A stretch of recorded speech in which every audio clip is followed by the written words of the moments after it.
Hey everybody, thanks for coming to another episode of Adventures in Angular. I'm the host, Aaron Frost, and on our panel we have Brian Love. Hello. In Wales? I'm in Wales, and I should say, as the Welsh say, hi. Hi. Is that what hi. Yeah, that's what they said to me. Hi. All right, that's cool. All right, and then that's all on the panel. Today we're panel light, right? It's a lot of pressure on Brian. That is. That's a lot. We can do this now. All right. For our guests, we got Tomas. Hello. You want to go ahead and introduce yourself? Sure. So hi everyone, my name is Tomas Trajan, and I'm a Google developer expert for Angular, contracting in Switzerland, working on open source, writing blog posts, training Angular, stuff like this. This episode is sponsored by Sentry.io. Recently, I came across a great tool for tracking and monitoring problems in my apps. Then I asked them if they wanted to sponsor the show and allow me to share my experience with you. Sentry provides a terrific interface for keeping track of what's going on with my app.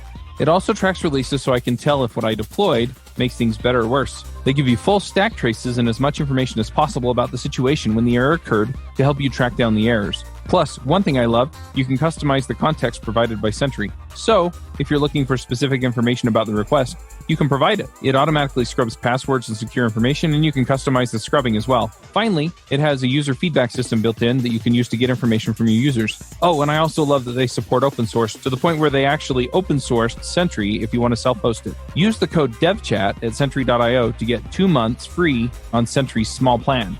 That's code DevChat at Sentry.io. How'd you say your last name? Trajan? Trajan, but actually, it's not my real name. It's just like the online. Oh. No. Yo. Pseudonym. I didn't know you had a pseudonym. Yeah. It's like, it was like very long time ago, like when I was creating like my first Gmail account, and then somehow like I created all the accounts based on that, and I was kind of too late to switch it back. So I kind of stick with it. So what's your real name? It's Tomáš Herich. Herich? Okay. Herich. Yeah. Herich. Where's that from? Basically, it sounds German, but like I'm from Slovakia. Okay. Like I thought so. Yeah. In the Middle Ages, there were actually like a lot of German migrants into those areas, which is nowadays Slovakia, because there was like a lot of like silver mines and stuff like this. And also there was like this black plague, which killed like 3/4 of Europe. And then kind of it was like all empty. So they were like running around and like repopulating. So there, Hey, let's go over there, repopulate. Oi. Go back west. Let's go back to the west. We went too far east. Yeah, now I'm coming back. Yeah, kind of. That's funny. All right, well, Herrick. That's easier. Herrick. Let's not confuse the people. It's the Trajan. It's Trajan forever. It's okay. So you're kind of an expert on Angular elements, right? Like on web component things with Angular. Yeah, well, I would not say like expert, but let's say I spent like quite some time lately, like working with elements and like trying to figure out like how to use them the best way and stuff like this, right? Brian, do you think he's an expert? He looks like an expert. I mean, he looks pretty serious. Yeah, I'm going to say I think you're an expert. I don't think many people have done a lot with web components and stuff. So if you spend a serious amount of time, I think that you qualify as an expert. It was like back when jQuery started, I had dorked around with it for like 2 months and people were like, oh, a gentleman is an expert. That's a very good metaphor. Yeah. You're kind of the Angular Elements expert for right now. And I think for right now, that's a very good designation. Like for right now, for this, very sure. But anyway, like I think it's popular, right? Yeah. Because it can. The thing is, like, it can really solve like some use cases and some problems which are like very hard to solve otherwise. Let's say so. They can be pretty useful in those kind of situations. What are some of those situations that you're using Angular Elements for? Yeah, right. So the thing is, like, I mean, if you work in like a huge enterprise organization with tens of developers, or let's say tens of teams and hundreds of developers, then usually you have a couple of options, right? So either you are building like some crazy monolith, and that most people and organizations realize that this doesn't really go anywhere. Or maybe you go like very fancy and like you go for like a monorepo. As I was listening actually this morning to a podcast with Viktor Savkin, actually the Adventures in Angular about monorepo, and many people do that. But there is kind of like also like this third way where you can go like for kind of, I call it like multi-spa. So you have, let's say, 20, 50, or even like us, 80 plus applications, and they kind of look the same, and they are basically integrated using a standard HTML hyperlinks. And if they are like fast enough, then for a user, it can be pretty seamless experience, right? So you do one flow in one and then the other in another one, and you continue here and there, and it all kind of works. But usually in case of this kind of solution, like a multi-spa, it happens to be so that there are like some components which are reused across many of those spas, right? So let's imagine like some document dossier where you need like to browse some documents for like the case or something like this. So, and then these kind of reusable components or like kind of sub-applications are usually implemented using like a library, like a standard Angular library. So you can do it nowadays with Angular CLI, you have ng packager, you have a great build, everything is amazing. And I mean, you can have like even a very good CI pipeline. So basically, whenever you release a new version of the library, it can trigger like a build of all the consumers. So you basically rebuild all these spas, and maybe you even deploy them into like some test environment. But I highly doubt that all these organizations can continuously like deliver every of those app like to the prod like with every little change. So usually some of the newer apps, they go like straight through, but like there is always like some legacy, maybe like some hybrid apps. It's not like the greenfield if it's like some big organization which exists for like a decades. So in that case, what can happen is that some of those consumers' application of that library will not be deployed, and you will get multiple versions of that library in the prod, which may or may not cause problems depending on the APIs and so on and so on. Like let's say, or complicate your backend dramatically because it has to support multiple versions of like the API to retrieve the data because this library could not have been like released properly. Or even if you have, let's say, like some state synchronization between those spas, like because of that component, this can cause serious problems because if the component or like the state which is held changes, it will not be compatible and stuff like this. So these are like some real life problems which I encountered in this kind of organizations. And this can be really solved with Elements. So it's kind of specific. Then again, I can imagine that like in this big organization is not so rare, let's say. Yeah. I just wanted the people listening to know that when he said 80 apps on the page, he said it with a straight face. Sure. I was curious. You're talking about, I've heard this term kind of thrown around and I've seen a couple of talks about it, but I still can't honestly wrap my head around it completely. But there's this idea of like micro front end architecture, right? And is that what you're kind of referring to when you talk about having like multiple apps all on the same page run at the same time? No. So this is a very good question because so micro frontend is like you have a one shell and this loads multiple spas, and we will get to that later. Okay. So that's like micro frontends. That's like the most hip thing, and like depends. But sometimes it's a great way to do things. Sometimes it doesn't match. What I was speaking about is like multi-spa. So like to reiterate that, imagine you have like 80 standalone Angular applications who live on their own like context. Got it. Okay. Right. And you're switching between them. Exactly. And as you follow the business flow, you switch between them. So they in isolation can be small, maintainable. You can throw them away, re-implement them with React or with Vue, whatever as you want to evolve, or with web components or with Angular 15, who knows, like how old it gets. From the consumer point of view, they look like one huge portal, but actually those are independently deployed applications. And currently we have more than 80 of those, let's say. And then if those applications share those components, this is when it can happen. Yeah.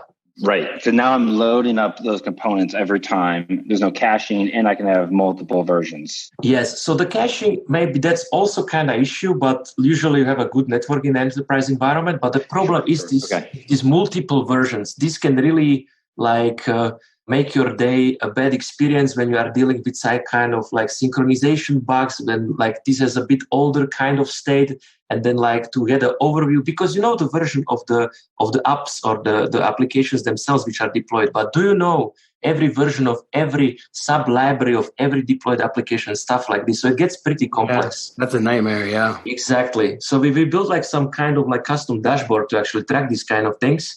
But in this kind of situations, you can really get a big wins using Elements, because once you are using an element or like any kind of web component, basically doesn't need to be Angular element, but I mean Angular Element is like just easier to write than vanilla web components. Suddenly, you don't have a dependency on the library, so you actually don't need to rebuild anything. And the component itself is deployed as an element somewhere as a bundle. And those consumer applications just consume it as a URL. And because it's like this, if I deploy this document dossier or whatever that is as a new version, all these paths will get it immediately because the URL stayed the same. So my question is, I'm sitting here listening to this and I'm thinking, I don't need this necessarily. All right. But some people do. So what's my litmus test? Like, what questions can I ask myself to be like, oi, should I do what Thomas is talking about? Like, what are the things to ask yourself? What are the scenarios I can look for to say, oi, it might be time to get into what Thomas is talking about? That's a very good point. So for this one thing in particular, like the first question is, am I in this multi-spa scenario? So I am having multiple independent applications running, which kind of look the same and are implementing business flow, which you just like switch from one app to another. So that's like the first thing. Second thing is, if I am in this scenario, are there some components which are shared across these applications? So let's say like a document editor or like a, let's say, customer profile or something which is kind of always the same and provides this context in all those applications. It's always the same, but like, you have to display it in these various contexts. So and in these kind of cases, this may be a good approach. Another thing which we were exploring is like every application had like this header, right? Where you get like some basic stuff like alerts and like maybe like some tasks for a workflow for employees and stuff like this. This also usually is always the same in all those applications and can communicate just by like passing some small context in terms of like, okay, this is the case ID or stuff like this. Mm-hmm. So how does this compare to, so you listened to Victor's, who came on our show and talked about monorepos and how we can share code using libraries. And, they've got this fantastic tool I've used and Victor was kind of really talking about called NX. And now that makes it possible to do some of this. How does what you're talking about compare? Like, why did you perhaps, or the companies or clients that you're working with, choose to go this route versus like a monorepo? And can you share a little bit of that backstory with us? So the thing is, also what Victor was saying is, even if you have monorepo and like, let's say you use it with Narwhal NX, and then let's say you just rebuild and retest like the affected things based on the dependency graph, as he said, like the deployment and the like creation of the artifacts and then like the deployment of the artifacts, it's kind of like two separate things in the Narwhal world, as far as I remember. So basically, as you run your build, maybe you rebuild the affected projects based on library change, and then the artifacts gets to some repository, whatever, can be Docker images, can be just like zip files, whatever that is. And then there is kind of like this separate process where you decide like when to release stuff. Even if you use monorepo, and if you don't have like synchronized deployment cycles of all these applications, you can get the same problems. So you still can get to a situation when some application was deployed and some not. If you deploy everything always, you will not have this problem. If everything is done with the feature flags only, and you always go with everything to prod, you will not have this problem, and that will be a solution. In terms of like our organization where I'm currently helping, the decision was based on like experience and already like the kind of workflow they were having, and like there is some momentum over a couple of years and so on and so on. So like they didn't really have this freedom. Okay, let's now do a total revolution and like go with NX. Got it. So their starting point was like this huge monolith. It's like all these 80 spas were basically inside, right? And then like the first step was kind of like modularize it and take it apart to make it at least a bit maintainable. And who knows like what the future holds, but it's like all nice and modularized. Maybe it can be brought back into monorepo. We'll see. Tell us a little bit more about how you're using Angular elements in these scenarios and all these projects. I just also want to be clear, all the projects that you're talking about, these 80 spas, they're all Angular applications, right? Yeah. They're not like mixed with React or Vue or... For now, no. It's Angular and like Angular.js and hybrids. Got it. Okay. So I just want to make sure that I'm understanding what you're saying you're doing, just to make sure we're clear. You have like one app that's kind of like the shell, maybe the header and the footer, and then you're loading different apps in the main content, or no. What are you doing? Are they different URLs entirely, or what is going on? So I have the same origin, and I have different. Then after slash, I have different contexts, and there is like some proxy, and those are 80 standalone Angular applications. There is no. So like myapp.com/a, myapp.com. User editor, case, product, whatever that is. Okay. Multiple spas. And they implement business flows where we navigate from one another using hyperlinks because they all live on the hyperlinks.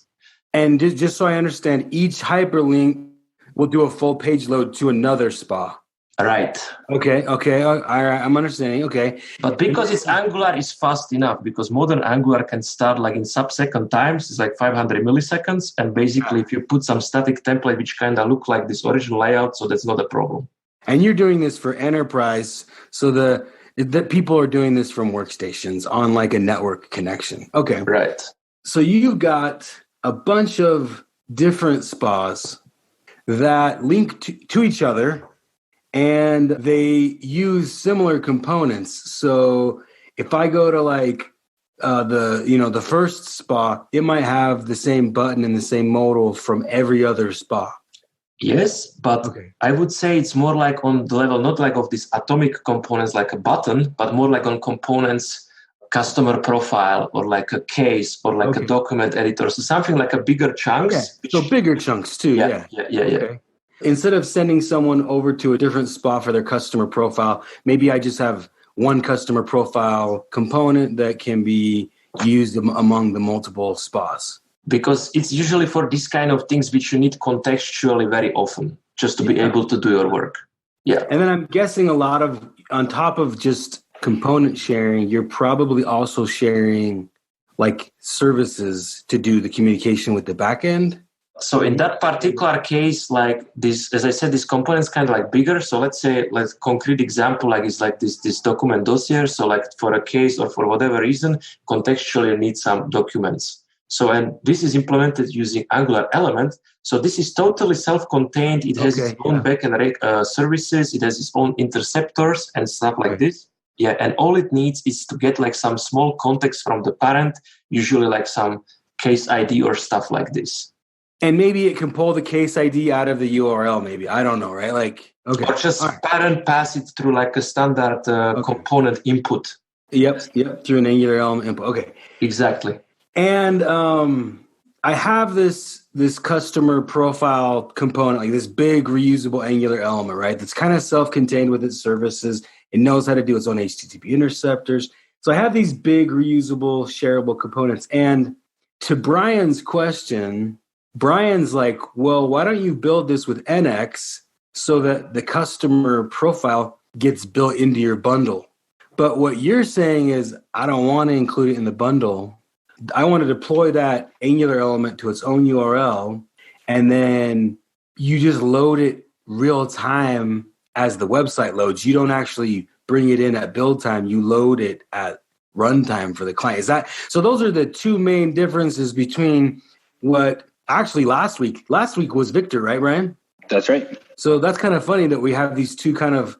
I don't know if they oppose each other, but they're different. I don't know if they oppose each other. They're complementary. It's complementary. Yeah. I would say the other kind of approach that I've seen, I know we want to get into kind of how you're actually using this and you're using these structural directives and stuff. The other approach that I've seen, and Victor briefly mentioned it, is, because you're all your 80 spas are all Angular, you could go the route of like, I'm actually going to create a library, like an NG library, build that, and then publish that up to Artifactory or a private NPM repository, and then consume that. Again, it would be build time, but you basically consume that by importing that into your NG module in the imports array. You say, bring in this module that does the customer profile. And now I have that app-customer profile available in my Angular application that I can use. But you're not going either of those two approaches. You're saying, let's go with an element that's a custom element, and then we're not even really relying on Angular. Exactly. So what you described was our starting point. We had as a standard library, and we imported all those consumers. And during the build time, it was integrated, and that was working quite well. But then there was this problem that even though we could guarantee that all these consumers with this newest version of the library get deployed, let's say, to test environment at the same time, so we don't have any compatibility issues, not all of those applications go exactly at the same time to prod for various reasons. So it's not like perfect continuous delivery, or how to call it. Yeah, well, that makes sense. You can't deploy all the spas at the same time, right? That wouldn't make sense. You kind of could if you had really like a perfect process and perfect like feature toggling and all these kind of things in like ideal world. Maybe you could, but at least in our organization, this is not the reality. So some things can go just straight there, and some things are like, let's say, release once a week. That's like the longest time, let's say. But with your approach, I don't have to deploy the spas together, because the spas, they're all loading this component from a single production location. So the second I deploy my element, all the spas, whether they've released in the last year or not, are going to get my latest thing, right? Exactly. So I'm going to tell you why I like this approach and why I think it's good for some scenarios. I feel like, Thomas, you've embraced the intention of the Web Component API. The Web Component API was made, I think, to load bundles at runtime and not necessarily Webpack them in at build time.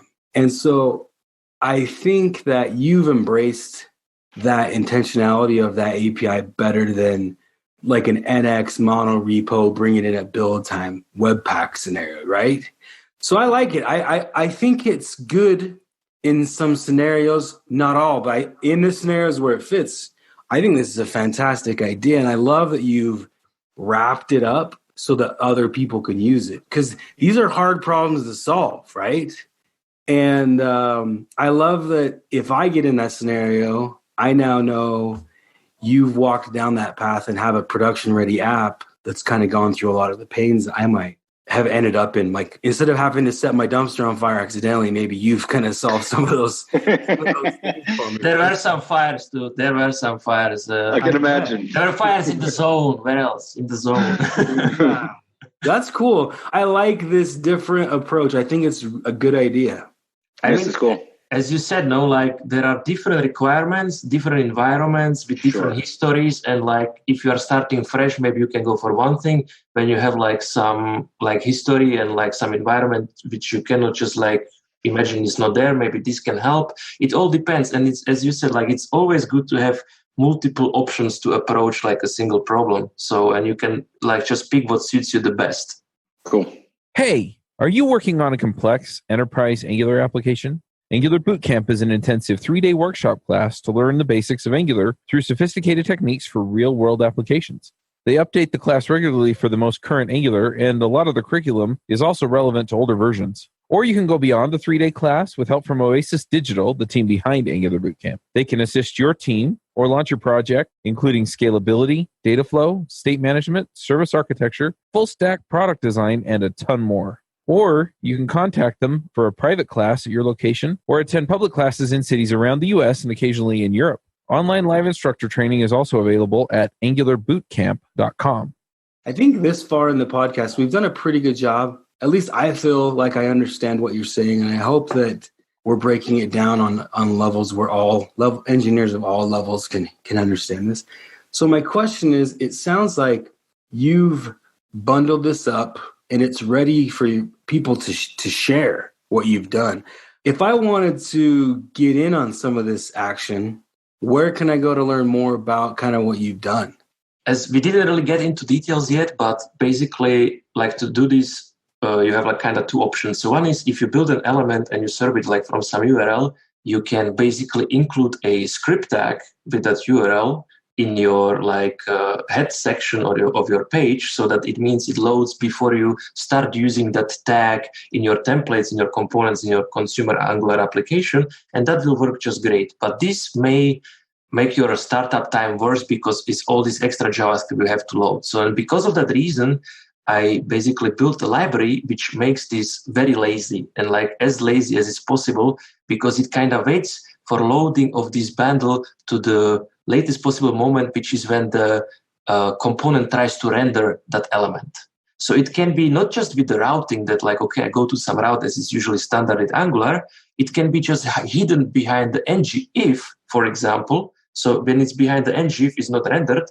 And until you kind of click on some button or some other kind of interaction, which sets that condition in the ngIf to true, which renders that tag, it will be postponed. The loading of the element bundle will be postponed until that time. And this was implemented in the library called Angular extension/elements, which you can find like on GitHub. And it also has like a docs website with like examples where you can play around. So what it does is like you can basically, there is some showcase where you like can load in this kind of way like material web components or like Ionic stuff or like some stencil build stuff, any kind of web component which lives on some URL basically. So you can play around. And there were also like some contributions already for community because it started like very simple that basically you pass the URL of that element bundle into the directive, which does all the work. But this was kind of annoying when you kind of wanted to use an element which is repeated multiple times. And then this URL was like this long string, like in your template multiple times. So there was already a couple of community like pull requests, which, for example, added the feature that you can pre-configure URLs for the tags in your module. So you can have like a lazy elements module for feature, and you say, okay, my document editor tag will come from this URL and stuff like this. There is even like more stuff coming. So, for example, we want to add a flag that it's possible to set which of those element bundles should be preloaded, for example.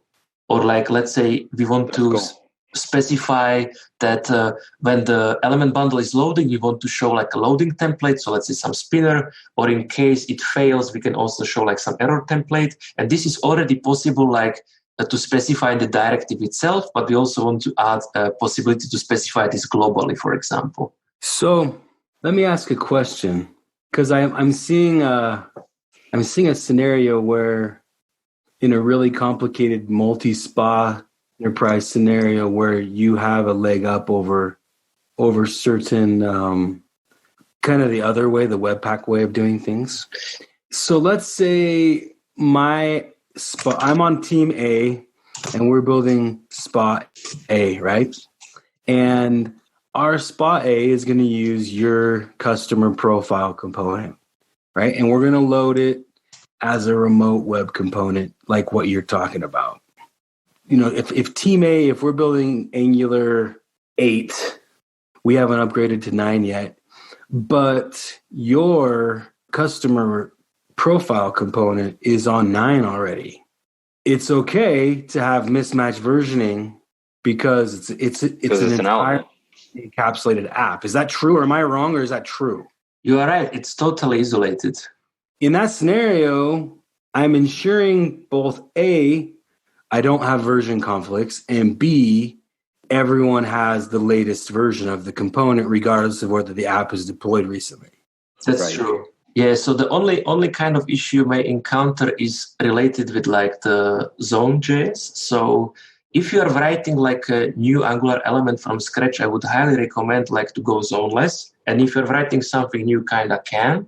If you are converting already existing Angular implementation to element, which is also a valid use case, there are like some possible pitfalls like relating to zone.js. So basically it's a very contrived like things coming together at the same time, and basically you kind of your element has an input and your parent is setting some values to that input, and that's all right. This works perfectly.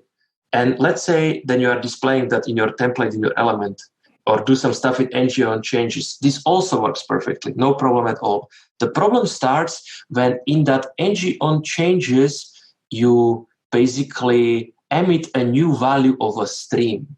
And let's say that new value of a stream will be then transformed into a backend request. And this backend request will give you some value in some time, short time in the future. This will not trigger a render, unfortunately, because that stream will run in the parent zone, not in the element zone. So this is something very, very specific. Like I basically opened the issue on Angular repository on GitHub. I was discussing this with Gianni Passion, or how do you pronounce the guy's name, who is kind of like the maintainer of Zone.js, and he went very like in depth on that and explained why exactly this happens in that issue, and that he will like explore further like how to deal with it the best way. But momentarily, what he recommends is in those kind of cases, what you can do is to share the parent consumer application ng zone with the element. The child. Got it. So you can basically pass it to the child and all these problems disappear. So this is also what we are doing. And this is also documented on the doc website, where is also the link to that GitHub issue if you are like interested in the intricacies of like elements, zone, and RxJS, how they come together. You can explore that there if you are interested.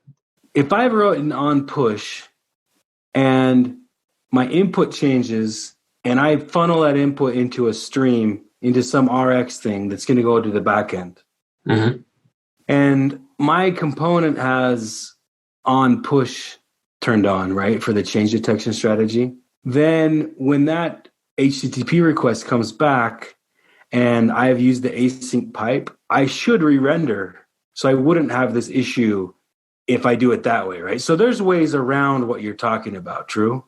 No. So unfortunately, the thing is, like, even if you use on push and even if you use async pipe, actually what async pipe does is there is like this internal call, like change detection mark for changes. But actually, it doesn't work without a zone. You still need somebody to trigger the detecting of changes. So like, if you don't want to share, let's say, the parent zone, which is also possible, you can basically include a workaround which will call explicit change detector detect changes method. So marking for changes is not enough. You have to enough. Exactly. And this is exactly the reason why even if you used on push and async pipe, which kind of should work, will not work. Like we tried that. Unfortunately, it's not the case. So I would need to kind of defensively program this in streams. Yeah, I'd probably need to do some tap that does a change detection, forces the change detection. Exactly. Okay. Yeah, that's the one way to do it. Yeah, sure. Right. Yeah. Right. So yeah, that would be like a second option. Like if you don't mind this, like instead of like sharing parent zone, like because maybe, well, I mean, if your parent is not Angular, you don't have this problem at all anyway. You can run it wrong zone if there is no zone, so that's okay.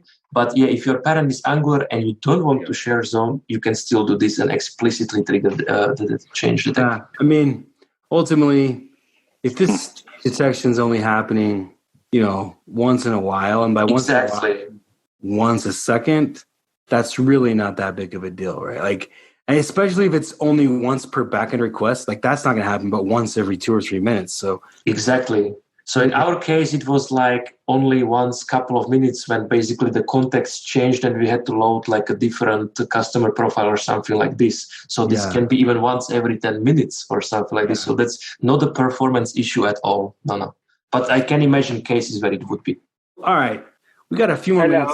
Oh, wow. Wait, did we just get the voice of a ghost? Who is that? Hello. Is that Peter Bacon Darwin? Who is that? It's Shai Resnick coming to you live from my car in Israel. Oh, nice. Yeah. Welcome. Okay, but continue. You're in the end of the episode. Bye-bye. We're close.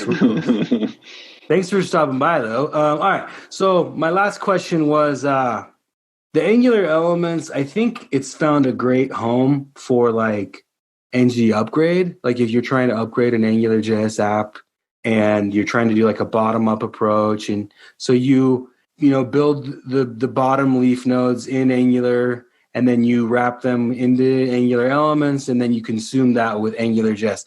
I think that's found a great home there. I haven't heard of too many other people using it because currently the size of those elements is huge because you have to bring in and if you even do the router link, you've got in most router, which is huge, and like the Angular elements right now are just big. I'm guessing you've done some looking into Ivy to say Ivy's going to change the Angular element story by X. How does Ivy affect what you're talking? What, like my concern about the bundle sizes? Okay, that's a very good point. So first of all, like currently, let's say Angular 7 or 8 without Ivy, like when you start like at around 137 kilobytes, like hello world. So depending on the use case, maybe too much, maybe not too much. But as you said, like once you start adding stuff like router and like your own libraries and whatever that is, then it can grow like just like HTTP client, the whole HTTP module, HTTP backend and stuff like this.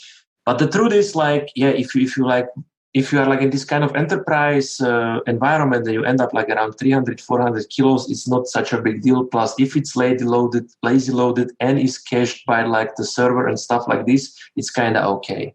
But yeah, like for other use cases, more like in public internet, this could cause issues. So the Ivy will make this better. So the thing is, there is like this amazing article from Manfred Steyer who kind of goes in depth on that. So the thing is, currently in Angular, we have this helper function, which is called like create Angular element or something like this. So basically you pass in a component and this helper function will do all this heavy lifting for you, that it basically wraps that Angular component as a custom HTML element. So it has to do all these like bindings between attributes and then the component inputs and know when to like trigger the change detection, for example. Also, a very big feature, what it does for you is it enables you to pass also complex objects, not just like primitive things like strings and numbers, but it allows you to pass in objects and stuff like this. So, and this is done currently, but this is the old style. This is without Ivy. And basically, the elements will get much better once this helper function create Angular element from a component is implemented using Ivy, which will be an upcoming feature, most likely.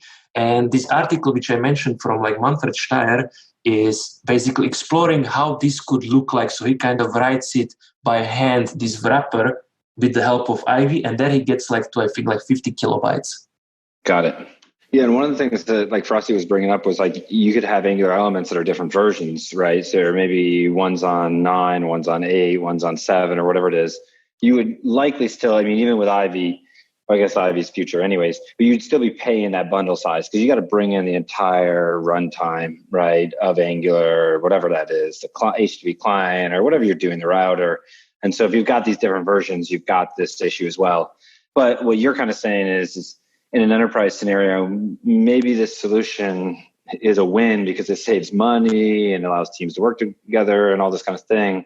They can develop in isolation. They can do it. Yeah, they could exactly in isolation without having some multi-million-dollar deploy system to do all that. Independent deployment cycle, and plus, like you have a caching. So actually, caching of element cannot be like with the standard HTTP caching because usually you have like this hash in a file name, but the element bundle has to always be called the same so you can have like a stable link, right? So, and to do that, you basically have to implement like e-tags on your server.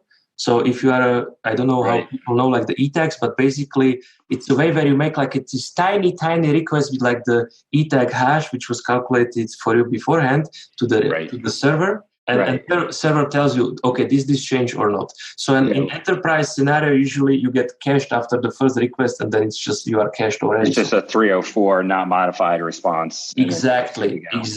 So this is not really a big deal if you don't have like these millions of new users every day. If it's just this recurring couple of thousands, which get cached very fast, and then it's like no problem.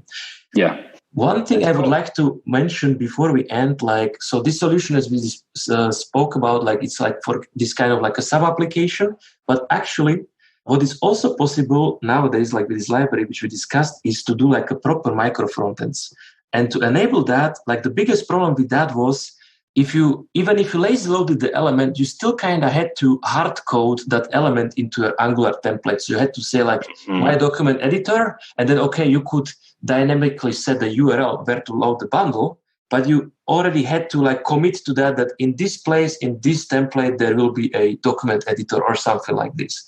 And this kind of sucks because with the micro frontends, maybe you want to make it really like configurable. So based on what kind of user, what kind of customer, what kind of context, you want to load different apps. So, and this was not really matching that well. So there is like this new feature, which kind of is a bit hacky, but it's kind of possible because the directive takes it away from the real DOM. It makes it into template. You basically can dynamically set the tag name, and when it puts it back it will be that new tag which you configured. So for example, document editor. So you start like with a div or with a span or whatever. And when you put it back, it suddenly will be like my organization document editor. And this works. This works in Angular. And the browser will pick up that tag as a custom element and instantiate it, and everything works. So and this really enables you to do fully configurable micro frontends where you can even like load the configuration from the backend or like even pass it like however you like, and then basically build it up through URLs and custom tags wherever you want. So this is already available today using your Angular elements, or excuse me, Angular-extensions/elements package, right? But yes. You said it's a little hacky? Hacky in a way that like I don't know all the implications of this. All the implications. It's not fully tested, but give it a try. No, it works. It works. That's not the problem. It works. I just don't know if it could break in the future because it kind of depends on how Angular does ng templates. Ah, okay. So it's tightly coupled to the way Angular does ng templates. Let's put it that way. Gotcha. Yeah. That's funny. All right. Well, Thomas, some people listening are going to gravitate to this. You know, they're going to feel the need for what you're talking about. So where can we go to find out more, and where can we go to get a hold of you? Right. So if you want to like discuss these kind of things, just ping me on Twitter, like at Tomas Trajan. And the library itself, like of course, is on the GitHub. So it's like Angular-extensions/elements. And that's also like the website. So, like the website is also hosted on GitHub. So it's angular-extensions.github.io/elements. I guess we can put the link like in the description of the podcast so that they can just click on it. But yeah, if you just Google for Angular-extensions/elements, you will definitely find something, and there will be more links. Okay. Right. Can you put that into the chat on the right? Of course. Those two right. links. Right. And then can you also link to your Twitter account, because we want to make sure people can get a hold of you. Right.